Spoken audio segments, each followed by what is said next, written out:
দেখো সবজিপাতি কাটতে বসেছি, আর এই কিছুক্ষণ হয় রোদ উঠেছে, তাই জন্য আরও এখানে এসে বসেছি সবজিপাতি কাটতে। হ্যাঁ, পেপারও রয়েছিল, পেপার পড়া হলো। এখন এগুলো কেটে কুটে নিই, রান্না বসাতে হবে। প্রভাত বন্ধুরা, আশা করি তোমরা সকলেই ভালো আছো। তোমাদের ভালোবাসায় আমরাও ভালো আছি। ঠান্ডা ঠান্ডা দিনে সূর্য যদি না ওঠে তাহলে আরও বেশি কনকনে হয়ে থাকছিল। তা এই জাস্ট সূর্য কিছুক্ষণ হয় উঠেছে, তাই জন্য ভাবলাম যে এখানে বসি আজকে সবজিগুলো কেটে নিই। বেশি ঠান্ডা লাগছে গো, দুদিন ধরে। কাল রাতে আমাকে ওষুধ খেতে হয়েছে, মানে এত গা হাত পা ব্যথা করছে, ঠান্ডা লেগেছে। বলছিলাম সেদিন স্নানটা আগে করাতে, সাবধান থাকতে থাকতে চট করে কখন কি হয়ে যায় বলা খুব মুশকিল। আজকে এগুলো সব রান্নাবাড়ি করে নিই। আর আজকে এর কলেজে যাওয়াটা একটু অন্যরকম। আজকে একটা কনফারেন্স আছে, সেখানে গেস্ট হয়ে যাবে, সেই জন্য। সেটা অবশ্য শহরেরই একটি কলেজে, সমস্ত অন্যান্য কলেজ থেকে বাকি লোকজন ইনভাইট হয়েছে। একটা কর্মশালা হবে, সেখানে যাবে গেস্ট লেকচারার হিসেবে, মানে গেস্ট হিসেবে, লেকচারার তো নয়, গেস্ট হিসেবে যাবে। অনার দেওয়া হলো একে, সেই জন্য আর সকালে ভাত রান্নার অত তাড়াহুড়ো নেই, একবারেই ধীরে সুস্থে করবো। এইখানে বসে কাটছি। তা চলো দেখতে থাকো আজকের ব্লগটা। কারো আজকের ব্লগটা ভীষণ ইন্টারেস্টিং হবে। কেন বলো তো? আজ যাবো একটা জায়গায়, তোমাদেরকে সেটা দেখাবো। চলো ফিরছি কিছুক্ষণ পর। এই কেটে নিলাম সমস্ত। এটা হচ্ছে লাউর খোসা, সেটা বটি করব, মানে ভাজা করব। আজকে পেঁয়াজ দেব, পেঁয়াজ, শুকনো লঙ্কা আর এই আলু, নতুন আলু কেটেছি। নতুন আলু দিয়ে এই দিয়ে একটা সুন্দর করে চচ্চড়ি মতন হবে, ভাজা ভাজা, যেটাকে আমরা বাঙালিরা বলি বটি। চলো দেখাই কিভাবে করছি। এটাই আজকে সবার আগে রান্না করে নিলাম, তাহলে মায়েরও রুটির সাথে হয়ে যাবে, এও খেয়ে যেতে পারবে, আবার দুপুরেরও হয়ে যাবে একটা সবজি হিসেবে। তাই সেদিন যে লাউ করেছিলাম, লাউর খোসাটা ছিল, সেটাই এটাকে আমরা বটি চচ্চড়ি করে নিলাম। অনেক সময় ছেচকিও বলা হয়, কালো জিরে আর কাঁচা লঙ্কা দিলে পরে সেটাকে ছেচকিই বলা হয় সাধারণত, ভাজা ভাজা করলে পরে। এখানে দিয়ে দিচ্ছি এখন বরকে খেতে। এটা দিও না, একটা খেয়েছি আমি। ও তাই, চুপি চুপি ওষুধ খেলা? দেখো তাড়াহুড়ো সব জিনিসটা খায় না, তো চিন্তার কিছু নেই, সব হয়ে যাবে। লাইটটা দিই, অন্ধকার অন্ধকার, কুয়াশা ভরা সকালের। ওই আমি তো মাঝরাতে যতবার বাথরুমে গেছি ততবার দেখছি যে ঘন কুয়াশা, আর মনে মনে ভাবছি কালকে কী করবো, কীভাবে কী এগোবে। ওষুধটা খেয়েছি না, ব্যথার ওষুধটা খেয়ে তারপরে নাহলে খুব মুশকিল হয়ে যেত আজকে আমার সংসারে কাজকর্ম করা। হেল্পিং হ্যান্ডও আবার কোন দিন যে ডুব দেবে কয়েকদিনের জন্য কে জানে। মোটামুটি একটা আভাস দিয়েছে। ঠান্ডা না, আমি বলি তুমি এত সকাল সকাল কেন বেরোচ্ছ? শীতের সময় একটু দেরি করে, আস্তে আস্তে উপর দিকে তাকাও।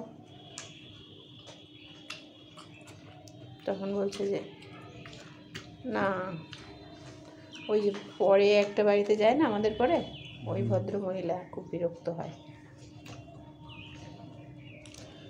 ওই যে আমার হয়ে গেছে লক্ষ্মীর বাসন মাজা, ঠাকুর ঘরে রেখেছো দেখেছি আমি।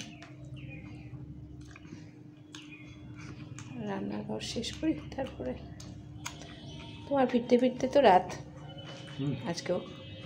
আচ্ছা এটা নেই, স্বীকার করেছ, চড়ি চড়ি চুপি চুপি খেয়ে নিয়েছেন যে সেটা। ওষুধ খাওনি কিন্তু একটাও, খেয়ে নাও, খেয়ে। হ্যাঁ, এই দেখো চলে আসলাম নেক্সট রান্নায়। এটা হচ্ছে ডালিয়া আর এটা হচ্ছে মুসুর ডাল, যেটা আমি মেয়েকে মাঝে মাঝেই স্কুলে যাওয়ার সময় করে দিই।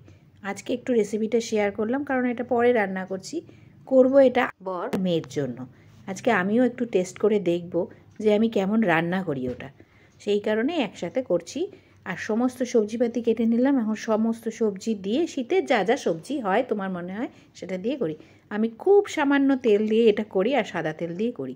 আর জিরেটা অবশ্যই ফোড়ন দেব, কারণ জিরে এমন একটা মশলা যেটা কিন্তু হজমে এবং ওয়েট কমাতে সত্যিই খুব সাহায্য করে, আর তার সাথে সাথে জিরে শরীরকে ঠান্ডা রাখে। দেখতেই পেলে কিভাবে রান্নাটা করলাম। এইভাবে খুব চটজলদি 10 মিনিট লাগবে সব শুদ্ধ হয়তো তোমার। এইভাবে সবজি দিয়ে করে নিতে ডালিয়ার খিচুড়ি। এটা অবশ্য আমি ডালটা মুগের ডাল দিয়ে করি শাশুড়ির যেদিন একাদশী থাকে। মাঝে মাঝে একাদশীর দিন উনি এটা খান, তবে সব দিন নয়, হয়তো মাসে একদিন খান এরকম, আরেক দিন খান অন্যরকম। এটা দুপুরের খাওয়া হিসেবে উনি খান। মেয়েকে খেতে দিয়েই মায়ের জন্য একটু মাছ করে নিলাম, কারণ আজকে আমাদের জন্য করব মাংস। সেই যে মাংস এনেছিল সেই মাংসটা করে নেব। আর এখন করে নিয়েছি বৃহস্পতিবারের পুজো। মাছ করেই চলে এসেছি ঠাকুর ঘরে। এখন প্রচুর সময় হয়ে গেছে, মানে অনেক বেলা হয়ে গেছে, কিন্তু কিছু করার নেই। বৃহস্পতিবারের পুজো করতে অনেকটাই সময় লাগে, সেটা তোমরা জানো। সেটা করে এসে প্রায় বেলা 12:30 তখন আমি বসালাম এই মাংস। আজকের চিকেনটা একটু অন্যরকমভাবে করছি। শীতের দিনে কিন্তু এইভাবে যদি তোমরা করে নাও তাহলে কিন্তু খুব টেস্ট হবে সেই চিকেন, এবং প্রত্যেককেই তুমি খাইয়ে খুব বাহবা কুড়োবে। এখানে দেখো পেস্ট করে নিলাম কাজু, কিছুটা রসুন, লঙ্কা, একটু ধনে জিরের গুঁড়ো, আর তার সাথে একটু পোস্ত। আর এখানে করে নিলাম পেঁয়াজটাকে ভালো করে ভাজা, তার সাথে দিয়ে দিলাম মশলা এবং আলুটা। আর এই লাস্টে দিয়ে দিচ্ছি সেই আগেই যে সাদা তেলে ভেজে রেখেছিলাম চিকেনটা, সেইটা। এই সাদা তেলে যে তুমি চিকেনটা আগে একটু ভেজে তুলে রাখবে লাল লাল করে, এটাতেই মাংসের টেস্ট আসবে। আর তার সাথে সাথে অবশ্যই মশলাটাও কিছুটা পার্থক্য তৈরি করবে। তবে চিকেনটা যদি ওরকম সুন্দর করে লাল লাল করে না ভেজে নাও আগে, তাহলে কিন্তু সেই টেস্ট আসবে না। এটা আমি নিজে থেকেই একটা রেসিপি তৈরি করেছিলাম, কিন্তু খাইয়ে দেখেছি বাড়ির লোকরা খুবই বাহবা করে। আর বিশেষ করে মেয়ের জন্মদিনের সময় একবার করেছিলাম, তখন বাইরের লোকরাও খুব বাহবা দিয়েছিল। তাই এরকম করেই বানিয়ে নিলাম। আর শেষ যদি দিয়ে দাও একটু ধনেপাতা কুচি, তাহলে তো আরোই ভালো স্বাদ আসবে। রুটি ভাত সব কিছুর সাথেই কিন্তু এটা দারুণ লাগে খেতে। আমি নিচ্ছি, তুমি ওয়েট করো, আমি নিচ্ছি। এই দেখো কি সুন্দর চকলেট তোমার। কোথায় রাখবো? এখানে রাখবো? আচ্ছা ঠিক আছে।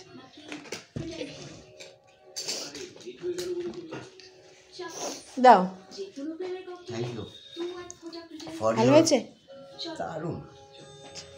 জল দিব না চা দিব? ঘি তো তোমাকে উপরে দিলাম। বললাম যে চা এখন দেব না দেরি আছে?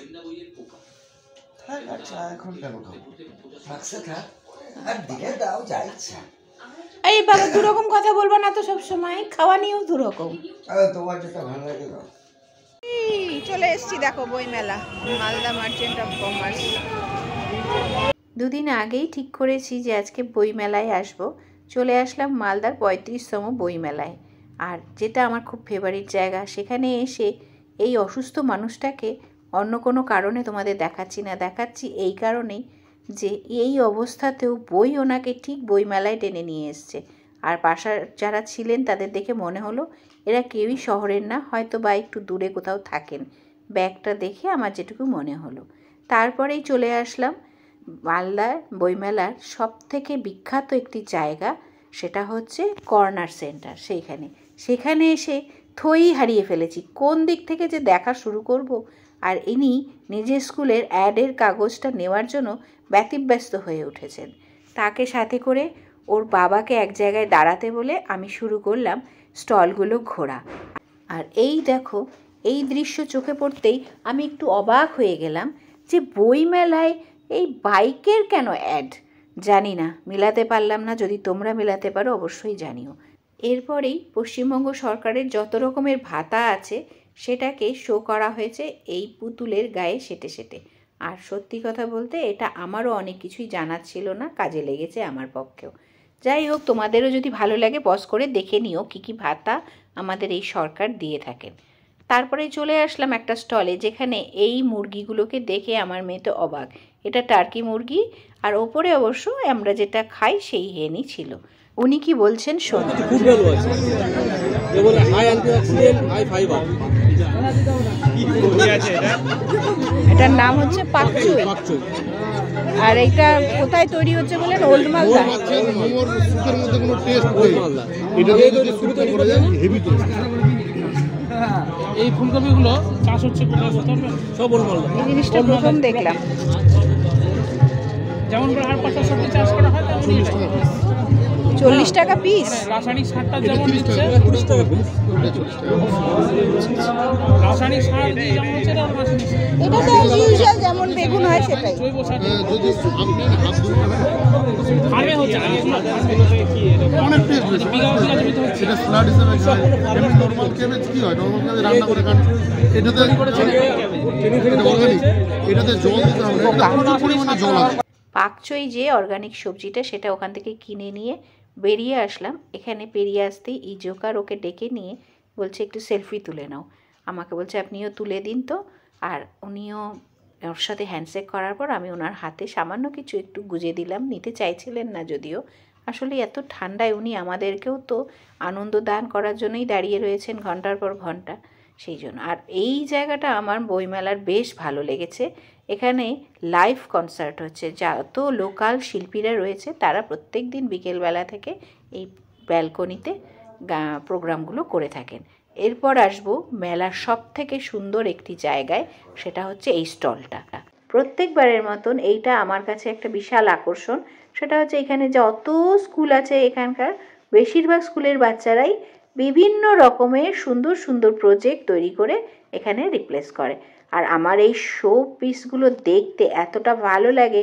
এখন দেখছি আমার সাথে সাথে আমার মেয়েরও এটার প্রতি বেশ নজর হয়েছে। বিভিন্ন রকম ছোট বাচ্চা থেকে বড় ক্লাসের ছেলে মেয়েদেরও শেখার মতন অনেক কিছু এখানে প্লেস করা হয়।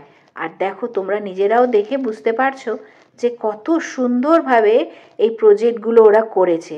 আমাদের বাংলা মিডিয়ামের স্টুডেন্টরাই বেশি রয়েছে এখানে, কারণ বাংলা মিডিয়াম স্কুলই এখানে সব থেকে বেশি সংখ্যায় রয়েছে। আর তাদের যত রকমের প্রজেক্ট আইডিয়া সেটা তোমাকে সব থেকে বেশি আকর্ষিত করবে।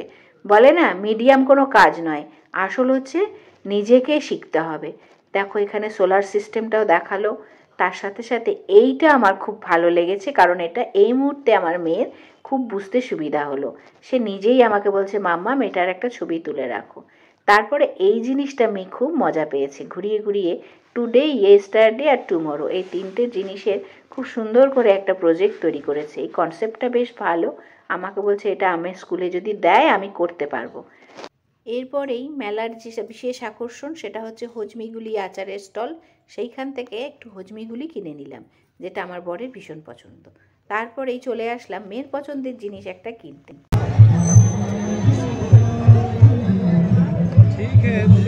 এটা কি ম্যাজিক পেন? এটাই সেই ম্যাজিক পেন? বাবা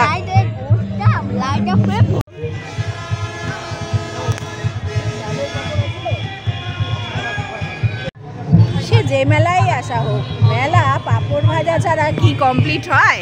হয় না। আজ আমি প্রত্যেকটা স্টলে ঘুরে খুব ভালোভাবে দেখে নিলাম কোন কোন বই আমার পছন্দ হলো, সেগুলোর একটা লিস্ট করে নিলাম। আর এই কাজটা করতে গেলে ওর বাবা প্রত্যেকবার বড্ড বিরক্ত হয়, তাই জন্যই প্রথমেই বলেছি তুমি দাঁড়িয়ে এক জায়গায় যা করার করো, আমি ঘুরে ঘুরে দেখে নিই। আর নিজেরও সুবিধে হলো, তারও ভালো হলো। পরের দিন এসে সেগুলো সব কিনে নেব। আজকের ব্লগটা এখানেই শেষ করছি বন্ধুরা। সকলে ভালো থেকো, সুস্থ থেকো।